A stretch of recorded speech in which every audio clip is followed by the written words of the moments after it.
Good evening, everyone. We've had a wonderful first full day of our conference here in New Orleans, and tonight we share a discussion between four giants of the choral music world. You are going to leave inspired and educated, and I can't wait for you to hear what they have to say.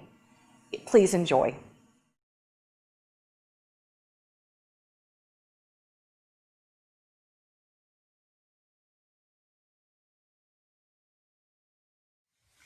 Welcome, Louisiana ACDA. Good evening. We are here to discuss diversity, that big, audacious, bold word, diversity. And we are here with Dr. André Thomas, Dr. Anton Armstrong, and Dr. Jason Max Ferdinand, and myself, Tesfa Wondemagegnehu. And y'all better be ready for an extraordinary conversation. So I would love for them to just talk about, why is this conversation important to you today? Start with the elder. Is that Andre? Shade early, shade early. I can see this thing is about to escalate real fast. Well, I'm not going to let that happen. I'm going to be like Michelle Obama and take the high road and ignore that conversation. But, you know, it's amazing that this conversation is really quite interesting, because we've been having this conversation for over 300 years. And it happens, we just had some students at Yale undercover from Langston Hughes' papers, a play that Langston wrote in 1956, which was also a year for a presidential election. And it was a play that talked about the disenfranchisement of Blacks during 1956. And it's curious because he gives quite a good history of all the people who have fought and worked toward enfranchisement and for the vote. And it's interesting to take a look at that and then think that there's some students who are now 19, 20 years old reading this play, and it being just as important in the year 2020 as it was in 1956. I think valuing human life and experience because of our humanity, I think we will deal with that forever. I think we're going to constantly have these conversations, and they're going to have to be constantly made, because people soon forget, and our young people soon forget what it takes to have the little bit of rights that we now have, and what the cost was, and how important it is for them to take up that mantle. That's why I get so excited when I see you and I see Jason, because you're going to take up that mantle and you're going to keep going. You're going to have a better United States than Anton and I had, and you're going to have a better choral world than we have had in the past. We're not yet ready to go out to pasture. We're close. We're close. Speak for yourself. Well, I tell you what, I'm deciding whether or not at this moment how much out to pasture I'm going to go, because this digital teaching has been rough. But I'm learning. Yeah. So I hope that answered your question, Tess. It did, for sure. Yeah, I would second what Andre said. Now, that play was written in the year in which I was born. So we think that, 64 years later, we're still doing some of these same issues. But Andre and I have been friends for 42 years, and that's been one of the things that has strengthened and upheld me. He's been friend, he's been brother, he's been mentor. And together, I think we've, in our own past, have tried to open doors in places where we might not have been welcomed in another time and space. And to say that, especially as you delve out of the world of the Western canon of music, especially, there's so much that will enrich the lives of all of our students, and yet affirm many of our students who have been marginalized throughout their lives. And to see a wider lens. Sometimes folks can just see things through a narrow lens of their life. And so maybe at this point for both Andre and I, we've lived it's not just an intellectual attainment of knowledge, it's a life experience of knowledge of what we're trying to bring. But I also agree with him. There's André, of all people, nurtured a generation or two of African American and international students through the FSU program, who are now heading choral programs throughout this country, some throughout the world. And to see the work that they will continue to do, both in their research, their compositional work. When Jason's Aeolians took the stage in 2019 at the ACDA National Conference in Kansas City, he blew us away. You blew us away, and your students blew us away. And I sat in my chair, leaping for joy, not because just of the incredible singing, the beautiful performance, the masterful program, Jason, but I saw all people that looked like me up on that stage, and that pride that brought me, and to see the reaction of the audience. The only other time I saw that with an all-Black group was when Moses Hogan sang. Andre had called me after the 94 Southern Division, but when we were at the 95 National Conference in Washington, and Moses Hogan and his singers took the stage, they did what you did for us in 2019. So there's great hope for the future. Wow. Well, thank you so much, Dr. Armstrong, for those kind words. When I started teaching at Oakwood in 2008, I believe it was the spring of 2009, I was part of it was like a HBCU summit or something like that for choral music. And there was a session held, and I'm paraphrasing the title of that working session, but it was something like ACDA not catering to the HBCU choirs or something like that. And I must say, I felt the pain and I felt the disappointment by some of the deans of the HBCU choral world. But the concluding statements, one, provided a challenge for me, and two, it just made me sit back and try to figure out why was this disconnect that they described between the HBCU choral world and like an organization like ACDA or the broader choral world at large.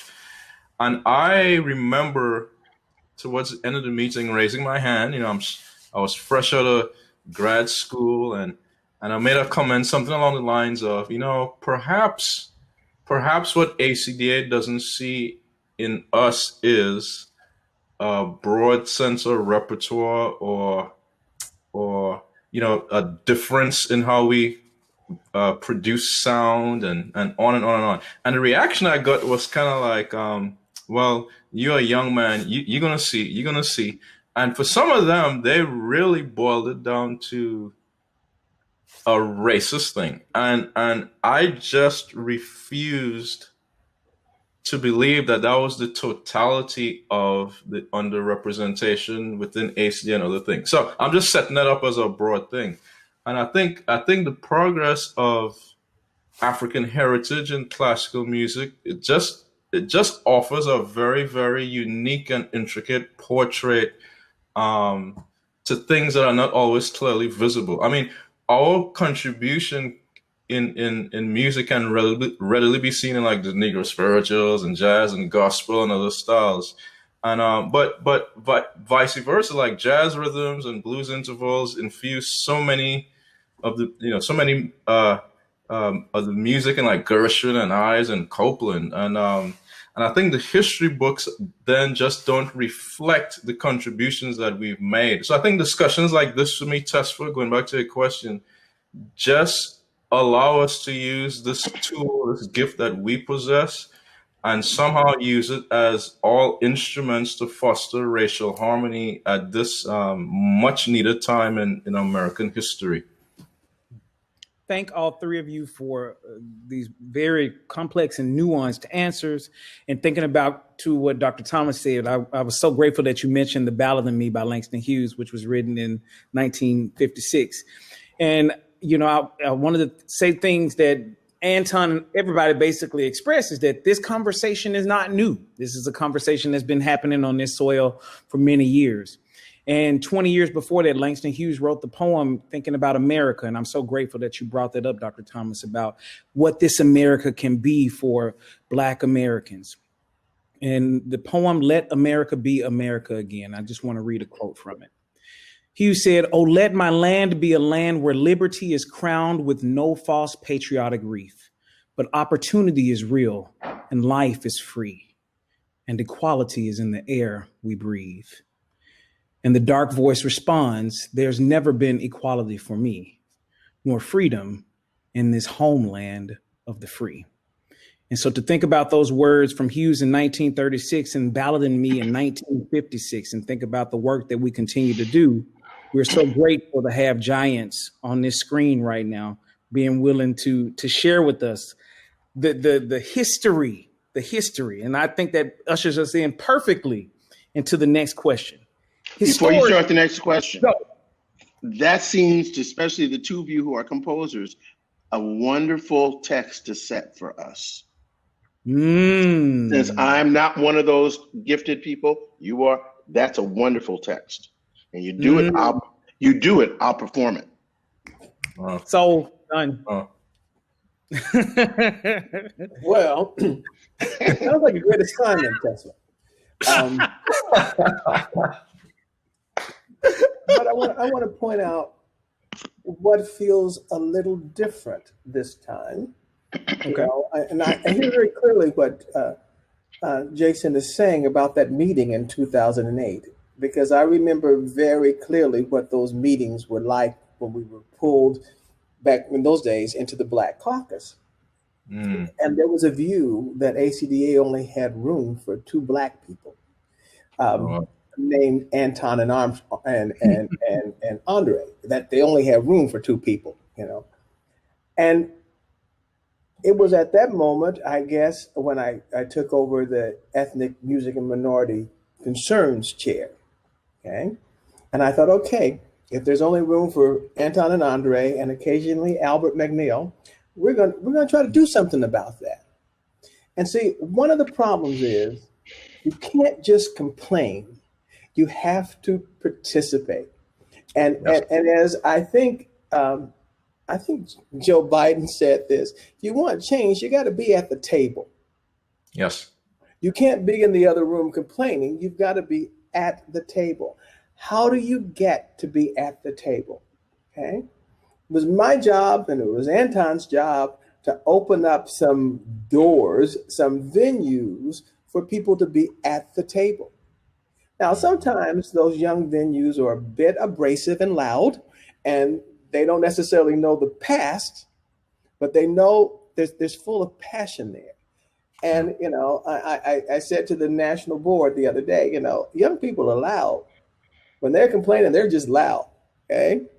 And so what you got to do is not take offense to that. You just have to, you know, swallow deeply. And if you have Crown Royal, take a swig and then just listen to what, you know, they're trying to express to you. By doing that, you know, I often say that if you want immortality, teach. That's sure immortality. Because what you teach and what you instill will long outlive you. Okay? And then learn to appreciate those small little gems or kernels that come within your students' ideas. You know, Yeah. When Matthew Garrett arrived, even before he arrived, you know, there was nobody in his head except Nathaniel Dent. Okay. And Hampton, because he's a Hampton alumni. So he had that burning passion about that, and music of African American composers, and not using indigenous forms. And so he wanted a passion to be able to present that. Okay. For me, you know, Anton, you remember in 1978 when we sang Nunez Garcia's Requiem Mass. Okay, even, you know, last week in seminar, I have to explain to them what Nunez Garcia went through as an Afro-Brazilian during colonial times to write a piece of music that even performed and written by a man of color, of parents of former slaves, could write this music so significant that it was reviewed in Salzburg. So we've been there for a long time. The problem is we don't always help other people know that.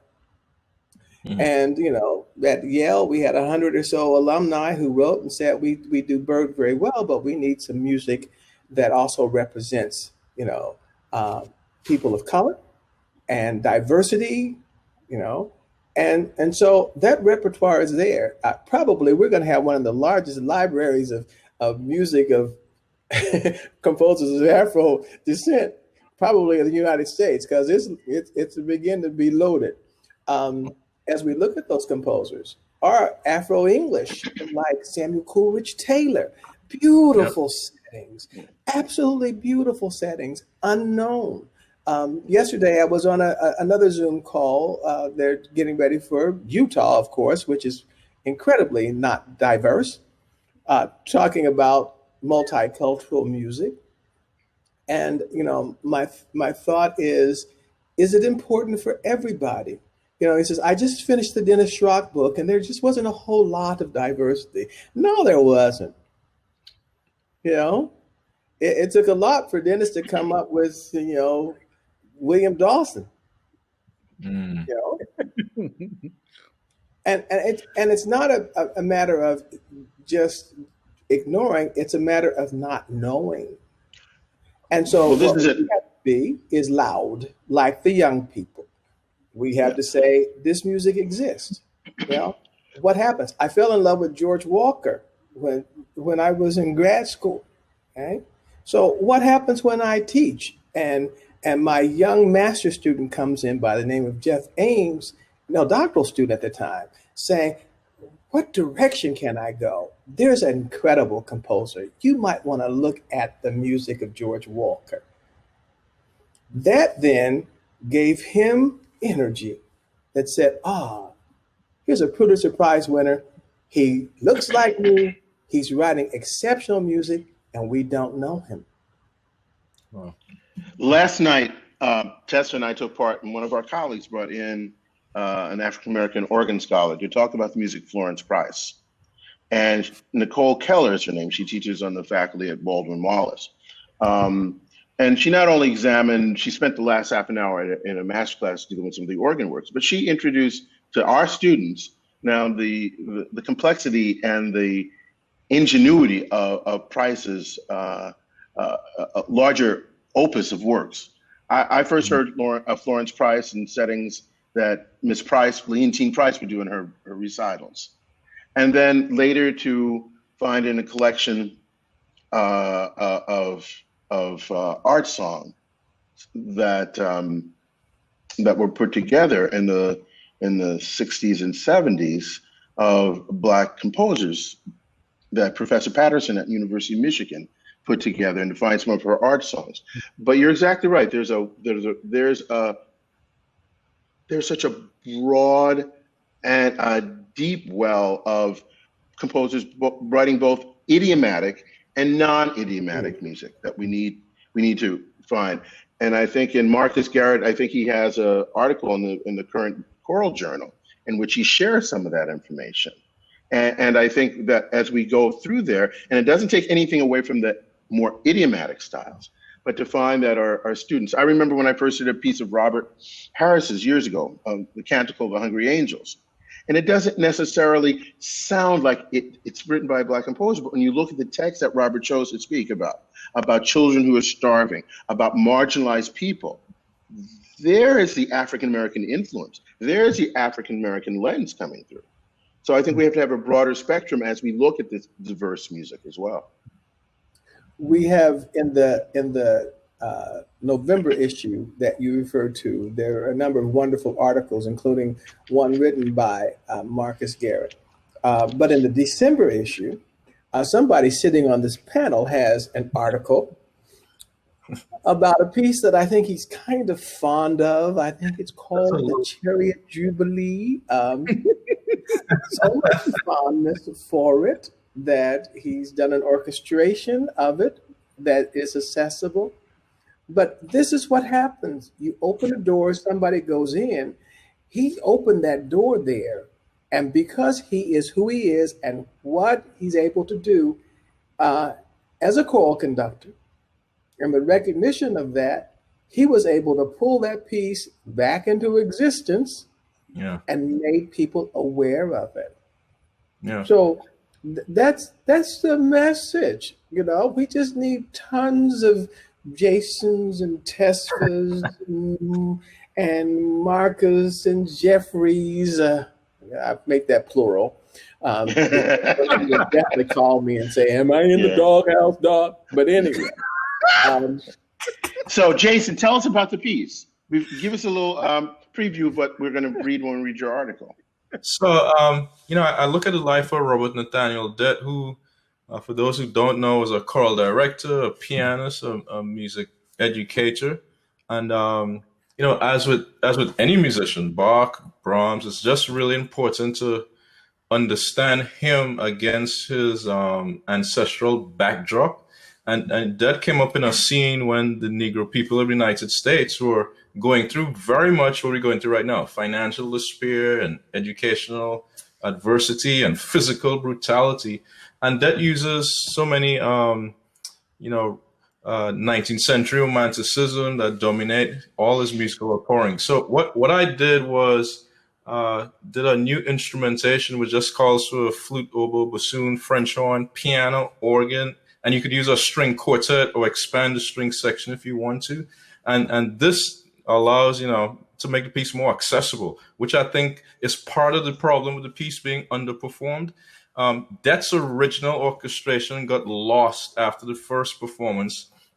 And then it was late in the 90s where Robert Shaw galvanized some forces, the Atlanta Symphony, Morehouse, Spelman, and he asked Hale Smith to reconstruct an orchestration. But of course, his orchestration is for, full-fledged orchestra. The piece is, I think, just timeless. And again, if you listen to it and perhaps didn't know it was from someone of African descent, you would think it was written by, or Brahms or somebody like him. I just love the piece, as Dr. Thomas said. But I think more importantly, I want to use this piece and pieces like it as a tool to somehow foster racial harmony. And in the article, I specifically look at many of the mentors that Dett had during his early years, his university years, his career as a teacher. Dett had an uncanny way of bringing people together of all races. And I just recently found this picture of him at Oberlin, and you see those black students mixed in there. And Dett, accounts show that for all his recitals, he always had a way of attracting whites, blacks, everyone, and bringing them together. And I think it'll be a beautiful thing if we get back to that frame of mind. So again, just using this piece and pieces like it to foster racial harmony and to try and bring everyone again to that table. I'm doing a piece on my Advent concert by Margaret Bonds. It's called The Ballad of the Brown King. Yes. Text by Langston Hughes. And I'm going to give another young man a plug. His name is Malcolm Merriweather. Mm-hmm. Just like Jason, I'm getting kind of excited because these guys keep popping into everything. That album with the Dessoff Choir is also up for a Grammy nomination. And what Malcolm did was, again, along the same lines as Jason, is that he reduced the orchestration so it would be accessible for smaller groups, because he wanted to do the piece and he couldn't afford the original orchestration. So he reduced the piece to, I think, strings, harp, organ. That's it. Strings, harp, and organ. Yeah. And it's a beautiful reduction of that. And it's really neat because we're in my last half of my Advent concert. I'm going to talk about African America, and began with, what happened in 56. Mitchell Southall finished, in Silent Night in 1956. And then there was Margaret and Langston, published, I think, 56, same year, of The Ballad of the Brown King. Is the music worth it? Yes, it is. Is it from another era? Of course, you can hear the sounds of it. And that's exciting to hear the sounds of that, and to equally hear the sounds of Joel Thompson's work, of the Seven Unarmed Men. That music then must not only do we need to take a look at the past, but we must continue to react to the social situations that we encounter, and music is that vehicle to react on social injustice and write about it. Write music about it, write poetry about it. I was thrilled about Alvin Ailey right before the shutdown. They were touring with a ballet called Greenwood. And I know Trump said he made Greenwood famous, but we all know that Greenwood happened before Trump went to Tulsa. But again, art reflecting on societal issues. So what am I saying? I'm saying we want to recognize the greatness of the past. We never want to forget the present, and we always want to look forward to the future. Okay, and in a piece I said by Neil Lorenz about fences, which I think you did, Tesfa, and maybe change all the gender words in it. But anyway, the earth is a palette of blue and green, and that's what we should see. And that there not be any fences, whether or not they be racial, whether or not they be economic, whether or not they be gendered issues. There are no breaks for us. We are all God's human beings. And that's what we want to inspire. Well, I think in the choral world, we have maybe the last surviving bridges to find common ground. There's a little piece I've been using lately by African-American church musician Mark Miller, Love Has Broken Down the Walls. And I always have to explain even to some of my, I've used it in concerts where I've had people think, you're getting too political in your concerts. I said, well, first of all, he wrote this piece long before the current occupant of the White House was in the White House. And you're missing the meaning of the text, which are the walls that we create within ourselves, or walls that are imposed upon us. And again, many people may not think it's it's a very simple piece, but it's not simplistic.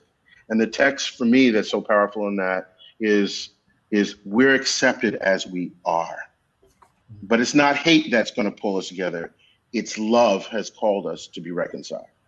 And I think we have I hope this doesn't sound Pollyannish, but it's, I think, something that certainly André and I, in our years of friendship and our years of work, have tried to use. André is a person, he'll be the first one, as he said in a session we were together a week ago, he loves people. Mm-hmm. And if you love people, and I think that's one of the other things, I think most times I love people. I don't always like people, but I think I try to love people. Okay. Mama Helen Kemp taught me years ago, she says, Anton, you may not always like your students, but you need to love them. Okay. But that love brings us together, not Disney sort of Pollyannish. I'm talking about real love when it's hard. When it's hard to, you got to love your enemies. And that's very, very hard. But we have a chance in this realm of choral music, Jason, as you said, to bring people together, find a common ground. And as Andre's been pointing out, we have music, certainly in a form that we can all be very proud of, if we understand it correctly, the Negro spiritual. But the forms that have come out of that, and the forms that have influenced people's lives. And I think you're so apt. André, I remember when early on I did the Mitchell Southwell. I'd done it in Michigan, and early on I did with the St. Louis Choir. And I remember asking the question, and they said, where do you think this composer comes from? And thank God it was before the days of internet when they could just go on and do something. I said, no, this is a Black man who actually used to live in St. Paul at one point, because his ex-wife still lives in St. Paul when I found out who she was. And I said oh, you mentioned, she said, yeah, good for you. It's a nice piece. That's maybe one of the last things. But it's a gorgeous piece, that little vignette, but it speaks if you examine that music. And I think there's so much that you can go beyond what seems idiomatic, but that we can take great pride in. And it's not just Black music, it's American music. Right. It is American music. Yeah. So hearing this, I think you've perfectly combined both of the questions I was going to ask. So I think that this is the perfect opportunity for us to segue. Andre, you brought up the great point that, loud people, the young people are loud, and we can complain, but you got to participate and be at the table and be ready to move to action. And Jason, you've talked a lot about racial harmony and bringing people together in the style that Det did. When you think about, Chariot Jubilee. And so we think about that. Now we have everybody at the table.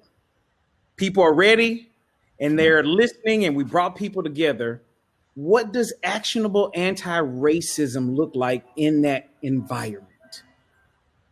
How do you move people from those beginning stages to full autonomy, and they are now ready for action without your help as the leader and as the conductor?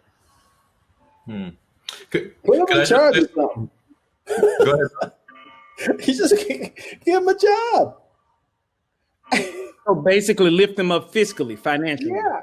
Physically lift them up, appoint them to a committee, give them opportunities. Okay.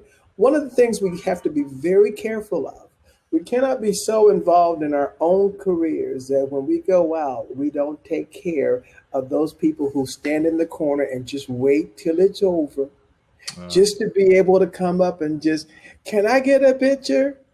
Now, I must have 10 million pictures in all forms, from every place across the world. But I sit there long enough to take those pictures because I don't know what this kid is going to be, what this person is going to be.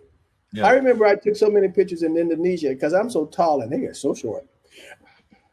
Most of the pictures I took, I was on my knees. And I was same height. So, but one of the people waiting to talk to me was a young man by the name of Henry Pranato. And Henry was a choral conductor. And he wanted to know, what is study like in America? Can I do some of my Indonesian music if I come to Florida State? I said, sure, because we have a gamelan ensemble, so your music is not so different. But he came in and he had a pride in that music. And as he taught it to us, we can't know everything about everything. We just can't. First of all, I don't speak in Indonesian. And when I was in Vietnam, I couldn't speak Vietnamese. So somebody has to be the person that builds that bridge for us into that music. Okay. And not only building that bridge for us for that music, we got to start talking about all the other issues we have to deal with. Oh my goodness. Anton and I are a different generation. We got 100 different pronouns that we got to figure out how to learn and how to use, because of people's feelings of identity. And that what we want to do is to be able to enhance others. We have to stay current on the current usage. Even racially, do you say African American? Do you say Black? Do you say Negro? Do you say colored? And it depends on, it goes in stages. Okay. It just goes in stages and people don't know what to do. And when people even write the dissertations, the scholarly work, it's still a problem because you got to figure out how do you address that according to current usage? Or do you say, well, I got to use this term because that was the term at the time, So we're constantly learning. At least I know I am. I've learned about hormones that I never knew existed, But I have to learn. Got to keep learning and if evolving. I am going to stay viable with the people, I have to learn it. And it's really funny because I have to learn it from my students too. When Matthew Garrett comes in talking about all these different hormones or, or the day he came in the University Singers and he'd been out protesting about the use of condoms, and all of a sudden I had condoms all over my choir room. You have to learn. You just simply have to learn. And it's great. Mm-hmm. I think it's great. It's great. It's great, for sure. But know that you're going to make some mistakes. That's true, too. Absolutely. Yeah. So, like, what does it look like? Moving everybody, from they're now in the space. Can I stop you 1 minute? I interrupted Jason, and because he's such a gentleman, he just shut up. So can you just let him say whatever he was going to say? No, you're fine. You're fine. I was just going to say, Tesfa, I'm picturing it. Everyone is at the table now, all the different creeds and races and colors. And one thing I always try to be very careful, especially with the young people coming up after me. I don't want them to say, like for example, you see 4 black men on the screen right now, and sometimes they could interpret that to mean, well, we black people, we just need more rights, and we want this, and we want that. I just always want to be clear to them that this conversation and all of us at the table, we have to start with the premise that we are all aware that the fostering of racial harmony and bringing us together has to be practiced by ALL, by all of us. Because even within our communities, we do things to tear ourselves down. I mean, you look at the life of Det, and Det paid the price daily. He was fired from Hampton University because he was trying to cater to all people. And Hampton was saying to him, well, why are you singing all this Western style stuff? We want to hear. So it goes both ways, and just everyone at the table now, we have to come with that mindset that we want to foster this, and it's all of us doing it. We have to come to the middle of the road. They have to come to the middle of the road so we could come together, and not just one group saying we need this, we want representation. So I just want to make that point clear. Yeah. Tesfa, you know this because of the rest of the folks looking at this thing. Tesfa and I work together now, and that's one of my great joys and one of my great blessings. And there are times when he hears me gripe about things that for 28 years I had nobody to gripe with, except Dr. Thomas on a Monday night phone call. But now somebody's walking right in my shoes and with me alongside. But I think one of the things I was proud of the students, I couldn't change. Tesfa and I can tell you, we're having our own racial flares and burn-ups on this campus right now. Yes, it happens at St. Olaf College. But one of the things I was proud when I challenged the students, I said, I can't take care of the whole college. Let me take care of my own house, my own backyard.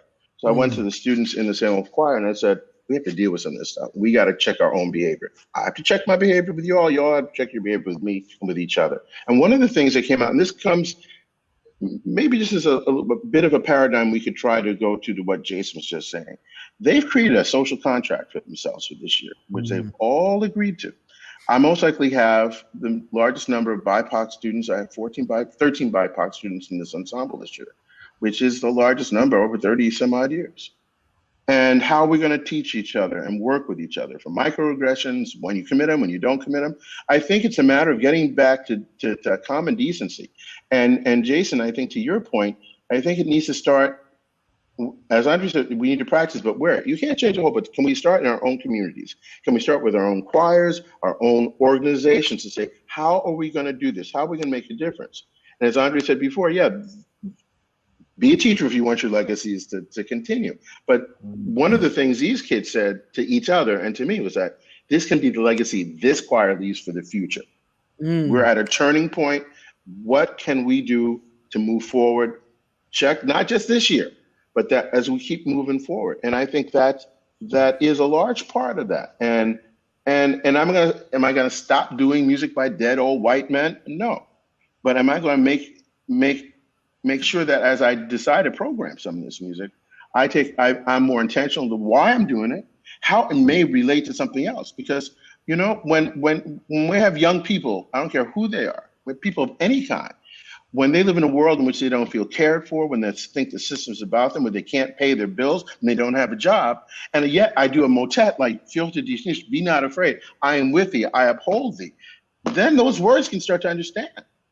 And the people singing that music can start to understand, yeah, it is relevant to my time. And yet there are other voices of our time, people who are often marginalized that also speak to that same message today. So it's what André was saying before. You make the music You find the music, you make it relevant, you find the tie to that. And sometimes it's just a matter of bringing beauty into a world. You know, André was sharing with me earlier, one of his students brought him this Coleridge Taylor piece, and he said, you need to do this some point in single choir. And when I can get a whole choir back together, I'm going to do it. You know, but and the piece is not strikingly that it's this woke piece that's so race, but it's about beauty. And it comes out of the heart and mind of an Afro-British composer. Mm-hmm. Do we have to see everything so narrowly through just one lens of race? But that we are a people that's very complex. But because of our race, we may be bringing empathy that a lot of other people don't bring. Because maybe we have been denied things that others are just take for granted. And we have that empathy to bring that forward and instill that in other folks who may not understand that everything is not as rosy as you think in this world. I think there's one other thing, and I know I'm going to really sound like an old conservative, but people have got to be prepared when they come to the table. You can't just put people at the table just to have your diversity when the person sitting at the table doesn't have a clue and is not even sure they even fit that category, but hey, it's an opportunity. No, you can't. People have to be prepared, okay? And what makes me so happy is when I see you guys go out and tackle these choirs, and I know you're prepared. And I know that if you get a question about, okay, what continual are you going to use? And you'll know the answer of what continual you're going to use. You won't sit there and go, well, what's continual? Is it like having a hammer? No. I mean, I'm just being really real, because there are people just like that, and they'll be some of the loudest complaining about how they don't get these opportunities. Well, they have invested about squat of work into getting those opportunities. Well, we call them degrees in schools. Jason, we lost you. All right. Could I ask a question right there, Dr. Thomas? And I'm laughing because I think you're so right. And I've shared this theory within my heart for years, and sometimes I dare not speak it aloud. But yes, we have to be prepared when we sit at this table. We have to be demonstrate that we can do Brahms, and it gives us more a louder voice, if I could use Tesfa's word, a louder voice, Dr. Thomas's word, to say, okay, now can we look at this other piece? Let me ask, here's my question. It seems to me that in the Black educational systems that exist here in America, I don't know where it stemmed from, but if you look at how they pick and select and appoint their directors of choral activities, is so much more different than, say, at a Florida State or St. Olaf. And it seems to me that there's this mindset in that other world that you could have your degree in music theory or something, but we'll put you as a choir director. Or, oh, you're a good pianist? That must mean you can do choir as well. And what tends to happen then, the specificity of the choral world and the product has a totally different context just because of that. Have you noticed that over the decades? Yeah, but I also have to say that back in the day, we had people that, and thank God they were there. If you were to wake up George Walker from the dead, he would tell you, the choir that does my music the best was Morgan State with Nathan Carter. And almost everything that George wrote, it was Morgan State that did that music. And George Walker doesn't write Come to Jesus and whole notes, you know. Right. He writes difficult music. It was Morgan State. You know, we have a few. Currently, look at you. Where you are. You went off and got a degree and you came back to Oakwood. You got Jason Dungy, you know, who followed McGee. Isaiah McGee. Mm. I mean, we're starting to do that, and we have to also convince our students of Afro descent that it's okay to go to an HBCU once Right. your terminal degree is over. It's Right. okay. Right. Okay. Yeah, there are issues there. There are issues there. There are political issues and ego issues like up the kazoo. Okay.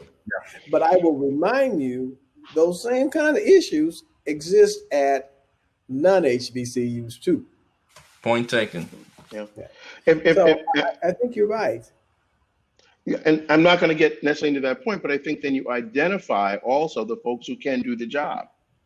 And so 2 years ago, 2.5 now, going almost 3 years ago, when I suddenly lost a very dear and beloved colleague to a new position at the University of Michigan, and my department was chair wanted to start to go out. Well, I knew I had the same sort of situation 2 years before that, 3 years before that, losing a colleague late in the game, who were leaving big footprints.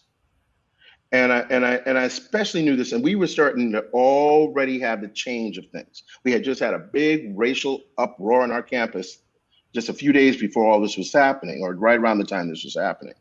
And so I said, can you trust me for right now? You're not hiring for a tenure track. But listen what I'm about to say. But I think I know the person. I called André to make sure that I was making the right suggestion. And it was to bring Tesfa to St. Olaf. And then last spring, when we had a national and international search, as it turned out, for that choral position, Tesfa won the position because he was qualified to do it. And he also brought us new ideas, okay?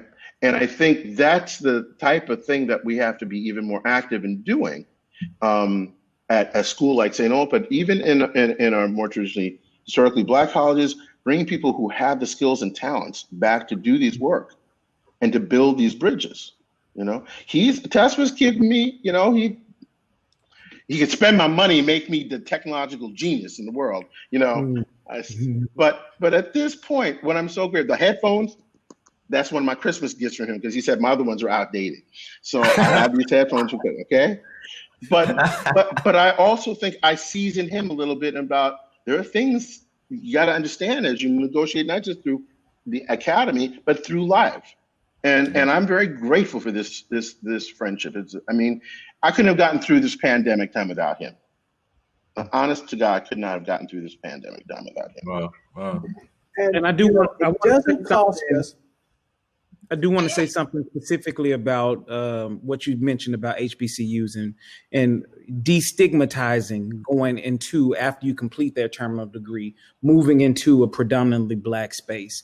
There was this incredible scholarly article that was written just a few years ago, and they talked about these spaces would center African ways of knowing and being in the world, as well as an exploration of the theoretical and technological legacies of African descended peoples. And it goes on at the end, it says, the principal characteristics of Black divestment and radical self-determination are the serving of all socio-political relationships with whiteness for protection of Black humanity. And it ends and it says, this seems a small price to pay for freedom. And so as we think about destigmatizing being in a Black environment, we have to own that there are people already excited about moving into Black spaces where Jason currently is right now. So grateful that we have Jason paving the way for so many other young aspiring conductors to move into HBCU environments. Now I have to get us back on track. I let y'all go, but we only have a few more minutes. So I got to jump in and take control. I've been good letting y'all just go, but I got to jump in and take control. We need to get some closing statements for you. And so we've talked a lot, and I want to summarize so people, because there's a lot that you've absorbed. I want to talk specifically, and I've been taking notes a lot. Anton spent a lot of time talking about nurturing, and Anton and André, how they were nurtured by people who came before them and how they now nurture our younger Black choral colleagues like me and Jason and so many others around the country. One of the things that I want to bring up is that Andre also brought up the fact that using music now to speak to some of our larger social injustices and having that be a springboard for some of the conversations that we can have. And Anton said, this is one of the last bridges that we have remaining. We need to cherish this bridge and use this bridge as an opportunity to continue this conversation and bring us forward. And I also want to conclude by saying you talked about being prepared when we come into the space, into the table, making sure that when you are there and you have that opportunity, you knock it out of the park. I can tell you that I've had a conversation specifically with Anton and my mama Chebel, who said to me, who was born in 1947 and was a sharecropper in Arkansas and later moved to Memphis. She said, son, you have to be 3 times better than the white man to be respected in your vocation and in your industry. So that's what I think y'all were meant when you talked about coming to the table and being prepared to lead and be excellent at what you do. But if you now have a message that you want to get people to really understand, something that you haven't said so far, this is now for the young Black student who's going to turn to this video 20 years from now. This is the 2040 message from Andre, Anton, and Jason. What is that 2040 message that you want to say to those people? Let's start with the youngest person first. I like how you did that. You did that, Tesfa? Yeah. No, I would simply say pay it forward. They're looking back at this video and pay it forward, because this screen is such a great representation of what's taking place in our choral world on a whole, and then specifically in our kind of racial community. We've all looked up to Dr. Thomas and Dr. Armstrong for years and aspiring to be them. And the worst thing we can do now is some kind of way hold on to all of that and not share it. And so as I sit here now, I'm listening. And I just hired 3 years ago a young man who I taught in high school and taught him here at college. He went out and he came back. He's a leading theory professor now and has a great connection with the students and able to teach that theory. And a couple of months ago, hired one of Dr. Thomas's students, another guy I taught in high school and college, Richard St. Luke, a music education professor. So we have to kind of pass this tradition on of being strong academicians and really trying to pass the knowledge on and the passion on and the fervor on, so that we wouldn't be talking about this in 2040 at the exact same juncture. Hopefully it'll be further down the road, but they just have to keep passing it on. So pay it forward. Pay it forward. I guess I want to invoke a mentor to both Andre and me, Helen Kemp, and her marvelous statement of mantra, body, mind, spirit, voice. It takes the whole person to sing and rejoice. And I say that because sometimes as a young conductor, you're after making the greatest choral product and getting that next superior, or getting your choir to your state or national, NAFME or ACDA. And if you don't reach the souls of these folks that you're teaching and working with, whatever age, but especially young folks, that music is to reach into people's souls. And it's not about, and when I work, sometimes I know I drive my students, I'm driving them nuts right now. Especially you heard part of their, I'm going after perfection. Not so it's that the St. Old choir is the greatest, but I want to eliminate as many of the things that can take away from the power and message of the music. But ultimately, my goal now is that they're better human beings, that they're more empathetic, they're more caring, they're more conscious of how they live their lives. Because otherwise, we talk the talk, but we don't walk the walk. And that if our music making can be about lifting up each person and giving them, again, I go back to that Mark Miller's little text in his piece, we're accepted as we are. And maybe there are going to be people here not religious, so I don't mean to offend you as I say this, but in the world in which I live, I believe in a God whose love is unconditional. And I try to bring that without maybe putting religious words on it, but into the music that I make and the music I offer. And the same way you said is we stand on other people's shoulders. None of us are here on our own thing. And so to pass on and make, as our parents tried to make a better world for all of us, that the students that I can feed and nurture through this music their world will be better, and they will make the world better for others to come forth. You still have one younger person. I'm the facilitator. No, you get to talk to. You get to talk.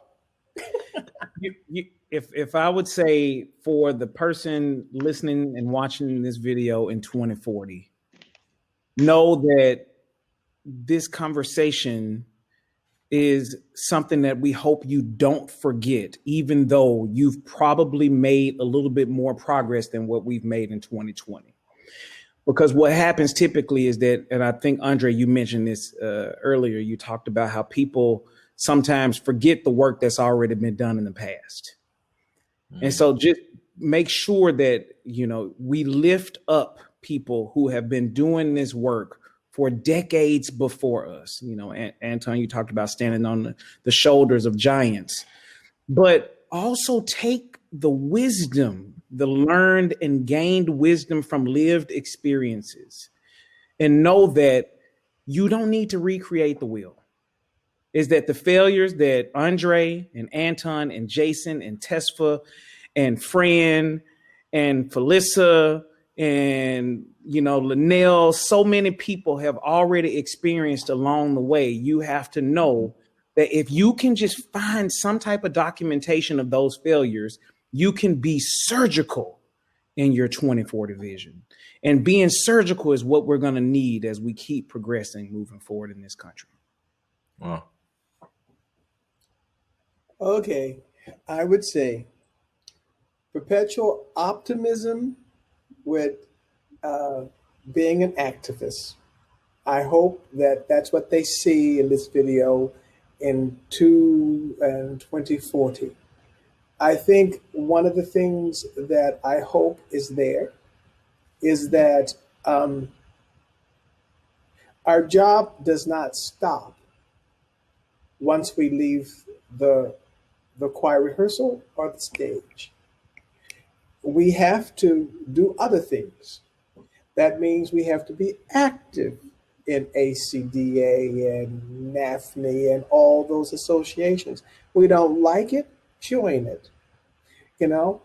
It's constantly changing. And I will tell you that part of my life would be a lot easier if I didn't have ACDA commitments on me at this point in time. But it's my service. It's my duty. I have to try to do the best I can to leave a better organization than what I found. And that means that you have to be an activist and you have to take out the extra time to do that. I had a student tell me yesterday from his lesson, he was going to be gone on one rehearsal. And what did will you excuse me because I'm in the state of Pennsylvania and I promised that I would work the polls on election night, I said, well, son, yeah, go, because the world's going to be better. And you stop anybody who doesn't let you do your job. You go work the polls, okay? You missed my rehearsal that night, but I'll be back the next day. It's fine with me. How many days you got to quarantine? Just make sure you have a computer so we can get to you. Right. But yes, our world extends far beyond the rehearsal. And also, it's going to cost us. And also, remember that you're not the only fish in the sea. That there is some talent that is going to be there that's going to get some attention on those couple of days when you're wanting to get that attention. You just know it's going to be there. That's not going to change in 2040. There's still going to be some little young person coming up and just wiping the world and everybody going, oh my God, the world has changed. They got here, And you think, oh, what about me? Well, not what about you, And what are you going to do to keep it going, And I think of my students from other cultures. It's very important that they are there, okay? But not only is it important to mentor students of your same race, it is crucial that you mentor students, all students. That means my Hispanic students, that means my students from other countries. And Lord, it definitely means my students who are what we call white. Yeah. And the reason that is so important is because you are the window to their impression of what a Black musician is. So it is crucial, that you mentor those students. Anton and I have shared many of those. Half of them have come from St. Olaf, like Chris Ospaz, Adam Lutke, Mark Jennings. They need us. They need us. I look at Austin Thorpe. I had him apply for the job at Texas Southern.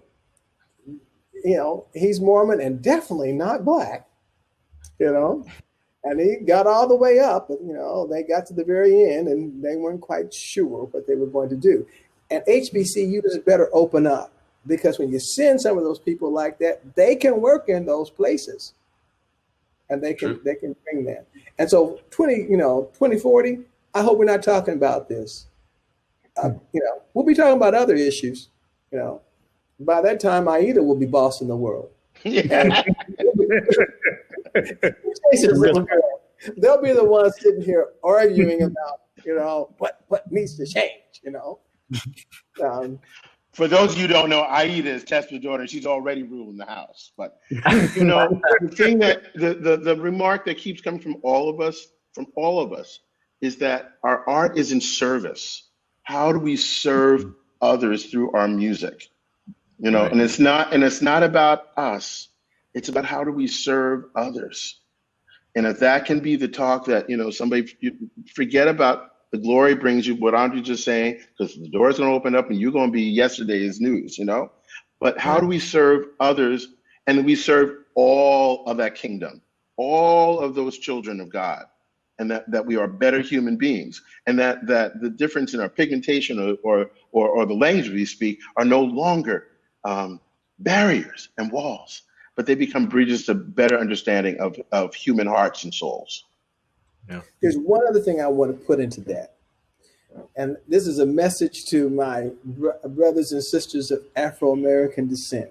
I hope there are none of you in 2040 wondering whether or not, if you do something from your heritage, you would be compromising your position as a conductor. That you can do gospels and you can do spirituals, and nobody gets to limit you from doing the music of your own heritage because you're afraid of what people will perceive you as. Okay? Mm-hmm. The real thing is they're going to perceive you the way you look. People say, oh, I don't see color. Yes, they do. The minute you walk in that door, you can't help it. You go, ooh, yep, that's a Black man. Usually there's a tall, big Black man. Okay? There's a Black man there. I mean, I can't change that. But what I can change is what you perceive and what you know once you leave that rehearsal. And I've told my students, I will not give people power to limit me. They can always have their perceptions. But yeah, I'm going to do music of my people. Okay. I'm going to do the art music. I'm going to do the jazz. I'm going to do the gospel, and Isaac Cate's going to teach me some new chords. And, Brandon Waddles is going to say, that's old school, Doc. Okay, well, show me how to change it from old school, All right, beautiful people. We are over the hour. It's an hour and 2 minutes in. I would love to get everybody off the hot seat right now. Would you please just wave at the screen and smile? I'm going to take a nice little picture. Anton, center your face. Center your face so you can get in there. There we go.